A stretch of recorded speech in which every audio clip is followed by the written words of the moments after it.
La periodista Alejandra Creil publicó en el diario El Universal información respecto de pues un documento de la Auditoría Superior de la Federación de 2019 en donde advirtió una mala planeación de la línea Z del tren interoceánico y justamente deficiencias en la rehabilitación del tramo donde ocurrió el accidente, narra la propia Creil esta mañana en El Universal. Y sobre este tema, pues la hemos buscado para que converse con nosotros y nos dé cuenta de sus hallazgos, los comparta con Aristegui en vivo. Alejandra Creel, buenos días. Te saludo esta mañana con mucho gusto. Muy buenos días, Porfirio. Es un gusto estar aquí contigo y con tu audiencia. Alejandra Creel, tú has dado pues un seguimiento muy puntual al corredor interoceánico, has publicado ya varios trabajos de investigación en relación con este tema. Esto que nos presentas esta mañana, ¿a qué corresponde este documento de la Auditoría Superior de la Federación? Claro que sí, mira, me gustaría hacer una pequeña precisión para que la audiencia entienda que el proyecto del corredor interoceánico primero es gigantesco y segundo, el gobierno mexicano ha decidido fragmentarlo. Entonces, cuando pensamos en la línea Z que cruza de Océano Atlántico a Océano Pacífico, bueno, el Golfo al Pacífico, no pensemos que hay solamente una obra de rehabilitación. Hay varias obras de rehabilitación a lo largo de todo ese kilometraje. Y particularmente en ese trazo, en esa parte de la línea Z en donde ocurre el trágico accidente de este domingo, pues hay un contrato específico que se da para la rehabilitación del tren. Otra precisión es que esta rehabilitación no es meramente estética, ¿no? Porque yo al menos cuando escucho la palabra rehabilitación pienso que es algo sencillo y en realidad estamos hablando de que hubo un cambio total en el material que compone la vía por la que transita el tren, desde los rieles hasta las bases, el balasto, es decir, todo es completamente nuevo, ¿no? Y también se hicieron ajustes en las curvaturas, en las pendientes, en el mismo trazo. ¿Por qué? Porque al tratarse de un proyecto comercial con alcance internacional, se tiene que potenciar la velocidad a la que va el tren y la capacidad de carga que tiene. Pensemos que el gobierno mexicano con el corredor interoceánico plantea traer toneladas de mercancía de todo el mundo para que crucen de punto a punto a los puertos de Salina Cruz en Oaxaca y de Coatzacoalcos en Veracruz para que de ahí se puedan transportar hacia otros lugares, ¿no? Entonces, con este contexto, te cuento lo que encontramos en la auditoría. En 2019, la administración de Andrés Manuel López Obrador anuncia con bombo y platillo que va a pues lanzar este proyecto del corredor interoceánico, que es un plan viejo, ¿no? Es algo que no era nuevo, no era novedoso como tal, pero digamos que fue el primer mandatario que después de muchos años decide reactivar la línea Z y sumarle un modelo de nearshoring para instalar empresas nacionales y extranjeras a lo largo de la vía y que sea como mucho más productivo y atractivo para el mercado internacional. Entonces, en 2019 se da un primer contrato para la rehabilitación de ese tramo de la vía, que es el tramo que va de Mogoñé a La Mata, ahí en Oaxaca, del kilómetro 186 al kilómetro 242. El accidente ocurre en medio, en el kilómetro 230. Y la auditoría que encuentra a raíz de este contrato que se da en julio de ese año. Primero, pues que fue un contrato un poco apresurado, porque lo que observa la auditoría es, y esto lo entrecomillo, una deficiente planeación de los trabajos.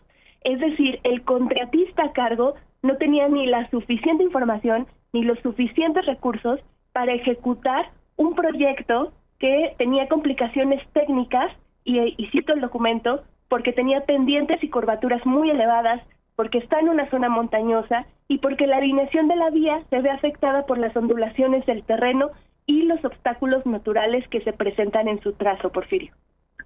Manuel de Santiago.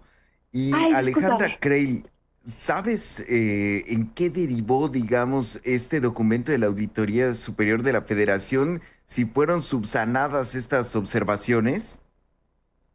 Mira, esa primera auditoría que se hace de este contrato, bueno, de decirte, ¿no? Que el Ferrocarril del Istmo de Tehuantepec, que es esta empresa estatal, del gobierno mexicano reconoce, ¿no?, que se hace con premura, que ya estaba avanzado el ejercicio fiscal y no había suficiente recurso, y que pues tenían también este compromiso de ejecutar un proyecto denominado prioritario del gobierno federal.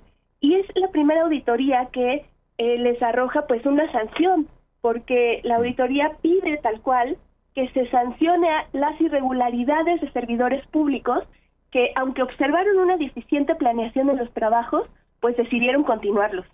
Y al día de hoy no sabemos si se repararon esas irregularidades, y que esos trabajos en los contratos posteriores que se dieron para ese tramo en específico, pues se hicieron de la forma en la que toda obra debe hacerse, ¿no? Con buena implementación, con buena planeación, con los estudios técnicos, con el material adecuado. Es decir, hay toda una serie de acciones que se hicieron alrededor de esta rehabilitación, que pues a las autoridades en este contexto tendrá que tocarles el análisis y la determinación de si esto fue o no una situación que pudo haber influido en lo que vimos el domingo. Sí, desde luego, pues es un documento público que está, que forma parte de los trabajos de la Auditoría Superior de la Federación que tú hallaste y que evidentemente aporta contexto al la situación del propio tren interoceánico de la que tú has reportado o del que tú has reportado ampliamente, Alejandra Creil, en diversos medios de comunicación con trabajos periodísticos en torno al seguimiento, a la construcción y finalmente, pues las causas tendrán que dictaminarse a través de los peritos, de los dictámenes técnicos, de los especialistas para saber cuál o qué condiciones favorecieron o cuáles fueron las circunstancias, Alejandra, que provocaron este accidente. Ayer el secretario de la Marina, Raimundo Pedro Morales Ángeles, hablaba justamente de pues un vehículo, él lo describió muy bien, que tiene la misión de revisar que la vía esté en buenas condiciones antes de que circule el tren, y señaló que efectivamente se encontró, de acuerdo con este reporte, que la vía se encontraba en estas condiciones. Pero bueno, esto es lo que se reporta, esto que él definió como un high rail, que se emplea para la inspección de las vías antes de que circule uno de los trenes.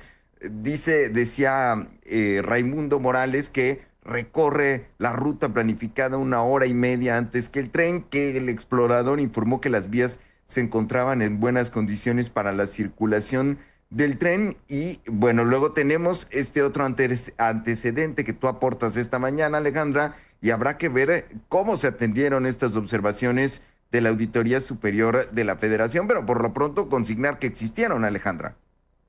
Sí, definitivamente, esto le tocará a la autoridad, pero es importante para la audiencia que conozcamos la magnitud del desarrollo de este proyecto, las dificultades que tuvo su ejecución en este proceso de rehabilitación y sobre todo el objetivo por el cual se hizo, ¿no? Porque en la misma auditoría se menciona que pues estos cambios, el cambio y la corrección de la curvatura y la pendiente de este tramo tenía como objetivo aumentar la seguridad, mejorar la eficacia operativa y mejorar los tiempos de recorrido, considerando el volumen de toneladas netas que se plantea transportar anualmente. Entonces creo que aunque tengan este proceso de seguridad previo, pues hay otras condiciones del transporte que se realiza a través de esa vía que pues presentan otras complejidades. Tú documentas en este reporte que presentas hoy en el diario El Universal pendientes y curvaturas muy elevadas. Al tiempo de alineación de la vía se ve afectada, dice, por las ondulaciones del terreno y los obstáculos naturales que se presentan en su trazo. Pone sobre la mesa un documento oficial que habla de condiciones preexistentes o complicaciones técnicas dentro de ese tramo, Alejandra. Así es, y creo que es algo que tenemos que considerar. En las entregas previas que hicimos, hablábamos también de que el istmo pues es un paisaje muy natural, ¿no? El tren cruza montañas, atraviesa ríos, te conecta de océano a océano, es decir, hay una riqueza natural impresionante, y esto también, la misma orografía pues presenta retos para el transporte tanto de pasajeros como de mercancías que promete esta nueva ruta comercial. porque se ha presentado desde el principio como la alternativa al Canal de Panamá, es decir, es una apuesta muy fuerte, muy importante.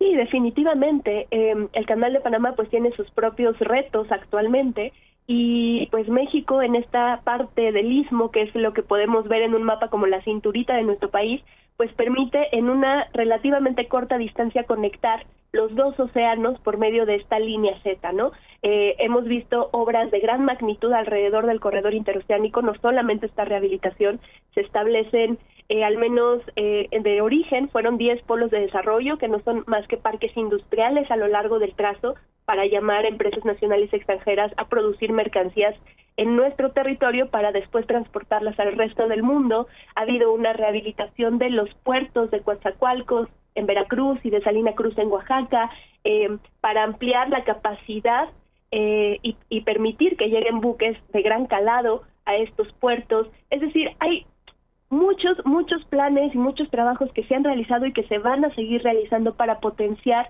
este proyecto, que además, hay que decirlo, ahora lo sabemos, conecta también con el Tren Maya, tiene una salida por medio de la línea K hasta llegar a Guatemala, y que se plantea prácticamente un circuito comercial industrial en todo el sureste del país. Pues Alejandra Creel, muchísimas gracias por tomarnos la comunicación, por hablar con nosotros y exponer justamente tu hallazgo, este documento de 2019 de la Auditoría Superior de la Federación, donde pues se advierte esta planificación de la línea Z del tren interoceánico en los términos que nos has comentado esta mañana. Te agradezco mucho el reporte. Al contrario, te agradezco a ti enormemente, y Manuel, pues un gusto estar con tu audiencia esta mañana. Gracias por el espacio. Igualmente, Alejandra Gray. Oye, y le mandamos un abrazo muy fuerte al gran Porfirio Patiño, que es parte de nuestro equipo y con quien sueles tener comunicación en estos casos de las entrevistas. Así que entiendo por ahí que por ahí fue la confusión, mi querida Alejandra. Sí, caray, esta enfermedad de diciembre que no me deja también me nubla la mente, Manuel, pero aquí estamos a la orden. Muchas gracias. Te mando un abrazo muy fuerte, Alejandra Creil, periodista del diario El Universal, que presenta pues justamente esto que es más que atendible en términos de que contextualiza una condición preexistente que se tendrá que ver si esto que a manera de observación emitió la Auditoría Superior de la Federación fue subsanado, porque la auditoría hace observaciones que posteriormente son subsanadas, o en qué estado se encuentra justamente esto que la propia auditoría señaló, sin que, y esto es súper importante dejarlo muy claro desde este espacio de noticias, en atención al ejercicio periodístico, sin que esto suponga una relación de causa-efecto. No hay relación de causa-efecto por los periodistas. Imagínense que los periodistas establezcamos una relación de causa-efecto. Eso lo tienen que determinar los especialistas, los peritos, quienes con conocimiento técnico de la materia elaboren el dictamen técnico que finalmente permita la explicación, por un lado técnica, y por el otro lado está el tema de la propia investigación que está realizando la Fiscalía General de la República, que permitirá dilucidar, deslindar, como se dice jurídicamente, las responsabilidades. Pero desde luego esta que es información que contextualiza, porque además es información que se refiere al tramo, a las obras de rehabilitación, pues es valiosa desde el punto de vista contextual, y vale la pena dejar constancia de este que es un documento, repetimos, un documento de la Auditoría Superior de la Federación. Entonces, en ese sentido, dando a las cosas su justo valor, pues lo presentamos, lo sometemos a consideración del auditorio y repetimos, las causas del siniestro tendrán que establecerse a través de una amplísima investigación que evidentemente tendrá que tomar en cuenta todos estos factores que contamos en este momento de información, y los que la propia autoridad, con el acceso que tiene la autoridad a mucha mayor información, pueda ir recabando como elementos probatorios.